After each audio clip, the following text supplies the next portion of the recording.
Hello, this is Torin.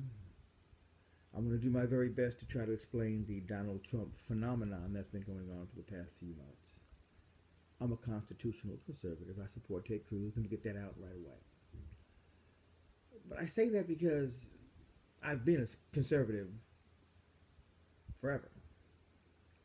I know many conservatives. I've talked to many conservatives. I've been to Tea Party rallies. I've even sponsored and hosted a Tea Party rally. So, you know, I know a lot of conservatives. So the Donald Trump phenomenon is becoming more and more interesting to me because a lot of the conservatives are supporting Donald Trump. And I'm trying to understand this. This is what I'm trying to understand. And so these are people that if you'd ask them 4, 5, 6, 7 years ago, build the perfect candidate, who would it be? They would have built Ted Cruz. But yet they're supporting Donald Trump. Every value that they have, every principle that they've espoused tells me that they're Ted Cruz supporters. But yet they're going to support Donald Trump. Or at least they state that they are. I love to debate. I just do. I played basketball. That was my competitive sport. I get the same kind of thrill out of debating, and so do a lot of these people. But when it comes to debating about Donald Trump, they end it. People that would basically go tooth and nail with you forever now will say, well, we'll just have to agree to disagree. Or they'll throw in, well, he's going to win. Well, he's leading in the polls. And I don't get this. I don't get where that's coming from. I don't get where the ideas and the principle are secondary to the polling. I'm starting to think that it's a bunch of people that just want to be on the winning side. They want to say that they support the eventual winner, or who they've been told is going to be the eventual winner. They want to be a part of a winning team. They've lost so much.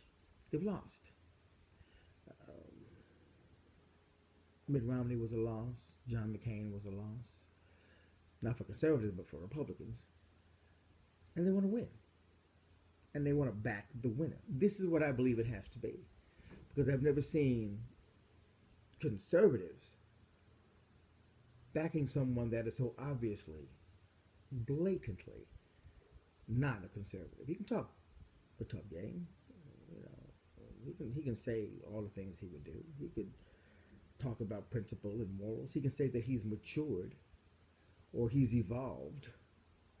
Donald Trump has evolved since he was not only pro-abortion, but pro-partial birth abortion. He can say he evolved from that. That's fine. Maybe he has. He can say that he no longer believes in any kind of gun control. He can say that. Maybe he's evolved from it. Maybe he's evolved from supporting gay marriage. Maybe so. But all three? Seriously? All three? And people buy this?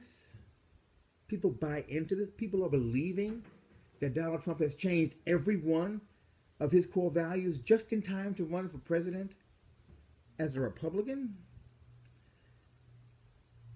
I don't understand this. I don't understand how they'll try to attack Ted Cruz for getting a loan that he paid back to Goldman Sachs. Well, Donald Trump has had 4 bankruptcies where he did not pay his loans back, where he did not pay his contractors that built the building. That's okay. I've actually had one guy say that bankruptcies are good because they save jobs.